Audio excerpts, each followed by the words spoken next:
Hey there, how's it going? My name is David, you're watching Kai City RC. Welcome back to the channel. This is going to be my thoughts, musings, ramblings about the newly released Kyosho Dirt Cross. So if that interests you, stick around, stay tuned, and I'll tell you as much as I can about it.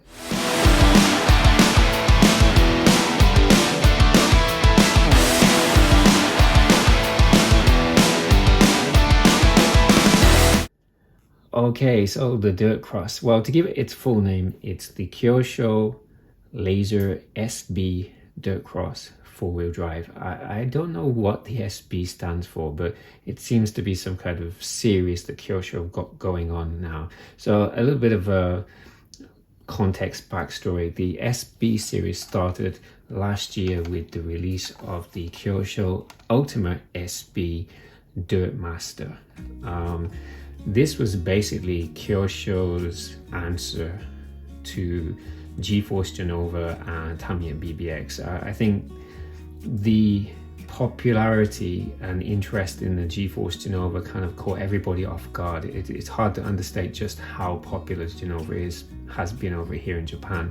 And I think all of the manufacturers realized there's this huge market for not only nostalgic re-releases but also modern day buggies with retro styling. And so Kyosho, basically what they did was they took one of their older Ultima two-wheel drive buggies, I believe this is based on the RB5, RB6, and made it pretty much all plastic. So they did away with most of the alloy parts to bring the price point down to a kind of mid-tier. Renamed it and then give it a retro styling with cab rearward design. It's proved to be very popular here in Japan, the Dirt Master. Fast forward a year and they're back with a four-wheel drive variant, this time the Dirt Cross. The Dirt Cross is based on one of the older Lazer ZX-5 chassis, and again it's a similar MO. Reduce the cost by replacing all of the alloy parts with plastic and give it retro styling, cab towards the rear, some vintage looking wheels, and there we go, we have a Dirt Cross.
Right, so that's what the Dirt Cross is. What was it like to build? Well, if you've built a Dirt Master, then you'll be very familiar with the Dirt Cross. The build is very, very similar, which is both good and bad.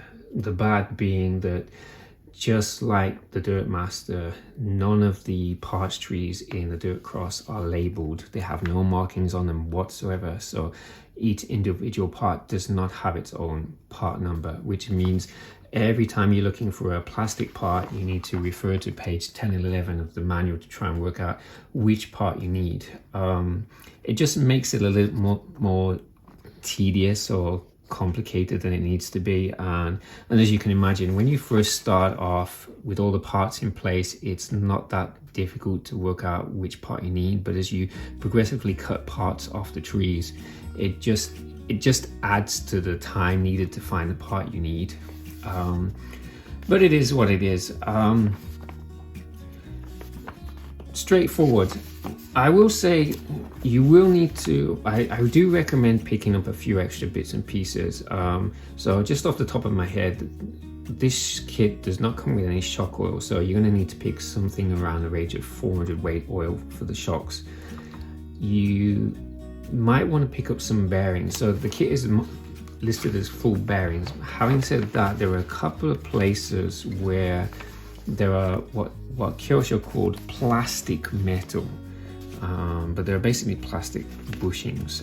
Most notably, again, I'll put screen grabs of the manual, but when you're building diffs, the outdrives have got plastic bushings, so I recommend replacing those with bearings. You're going to need, which one is it? This BRG 002 5x8 by 2.5 bearings. These will go into the diffs, so you're going to need 4 of them for both front and rear diffs. Incidentally, the diffs, the internals are all metal, the ring gears are metal. Next up is when you get to the steering setup. Again, you're given some plastic bushings for the bell cranks. I recommend replacing those, and once again you need the same size, 5x8 by 2.5, so you need to basically pick up 2 sets of these BRG 002 bearings. And one more place where you would need some bearings is, again, in the steering, some flange bearings for the servo saver setup here. For those, you need BRG 007F flange bearings. 1 set is enough. Aside from that, the only changes that I made was I didn't want to use the stock wing. The stock wing, much like the Dirt Master, is very flimsy. It's a pain to paint properly, and so I went ahead and got the optional wing stay UMW 533. This will allow you to mount, for example, what I've got on now, javelin rear wing. So if you don't like stock rear wings, I recommend you pick up one of these. You will need to pick up the javelin rear wing separately. But yeah, it's pretty straightforward. I'm going to pop the body off.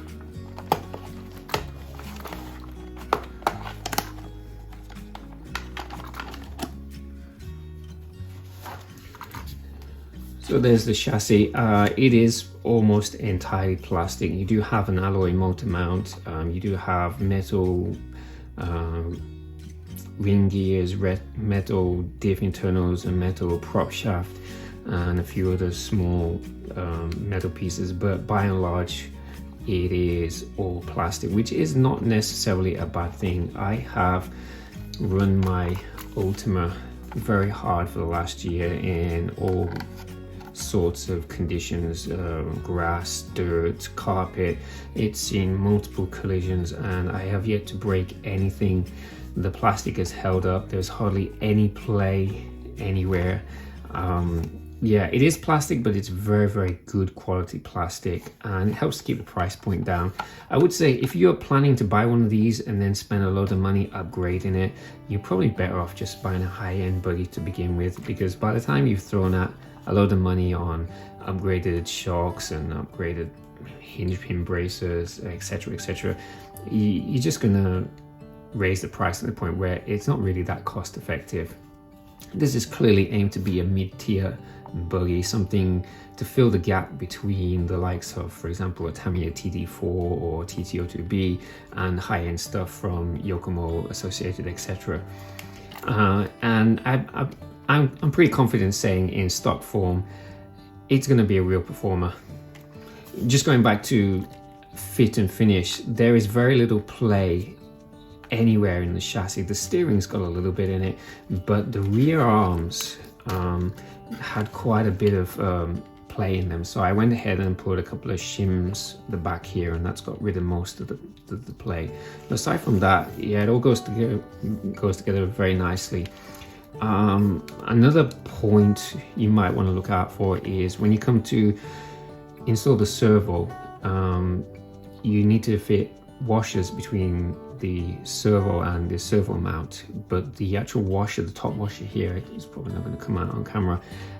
The washer actually rubs on the prop shaft, So I ended up basically just filing the edge of the washer off to give it a little bit more clearance. I mean, I don't think it'd be an issue, but doing some bench testing, I noticed a groove start to appear on the prop shaft, so it isn't ideal, and there's no way to move the servo more this way. The mounting screws are fixed, so I ended up just basically just shaving a little bit off the edge of the washer. I mean, you could probably use a smaller washer as well, or in fact none at all. If you've got washers on the other 3 screws, I don't really see a need for having a washer on the top right one.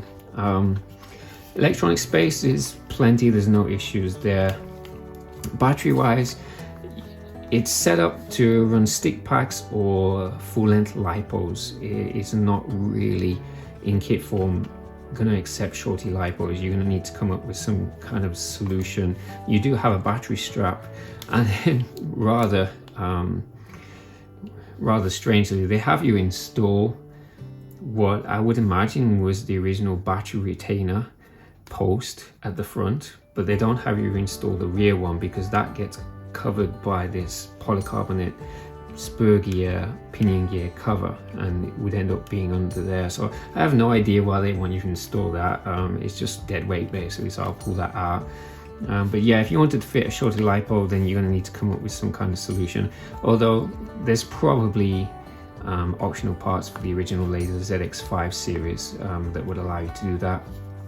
But overall, yeah, quality is top notch. I mean, it is all plastic, but very good quality plastic. There is plenty of scope for adjustment. Turnbuckles all around. You do get a few extra hinge pin blocks if you wanted to adjust the toe out for the rear example. By the way, I ended up going against the manual. If you follow the manual, then you get quite a severe amount of rear toe in. It's probably, I didn't measure it, but it's probably at least 3 degrees, probably more, which is great for, you know, loose dirt track, stuff like that. But as I may run this indoor carpet as well, I didn't want that much aggressive rear toe in, so I opted to fit a different rear hinge pin block just to reduce the rear toe in somewhat. You do get a driver figure. It's polycarbonate, but the detail is not that great, and it would be difficult to paint it on the inside. Normally for my legendary series, vintage series, I paint on the inside, but this is quite tricky to do, so you really need to paint it on the outside, which would be fine because it's kind of sat in the chassis. It's not likely to get you know, damaged and paint peeling off. But I wasn't feeling it, so I'm actually painting up a BBX driver. The driver figure mounts to this top deck with a single screw here, and a BBX driver will fit in exactly the same spot, and they're almost identical in terms of positioning, so it's no issue.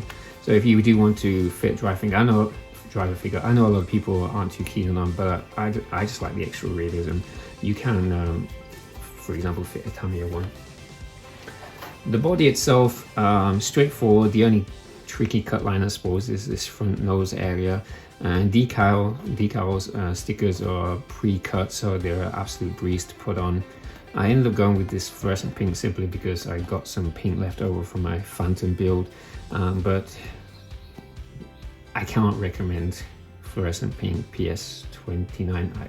I cannot recommend it. It just does not stick very well to the polycarbonate. I have no idea why. I did an online search and it seems I'm not alone in having this issue. So it does look pretty now, but a few crashes, a few tumbles, it's going to start to flake away from the body. So yeah, it's not ideal. But yeah, the body itself is pretty straightforward to do. And so there we go. There are a few option parts listed, but very few are currently available. Most notably, it's dog bones all around. They have listed some universals are due to be released, so definitely want to pick up a set of those, especially for the front.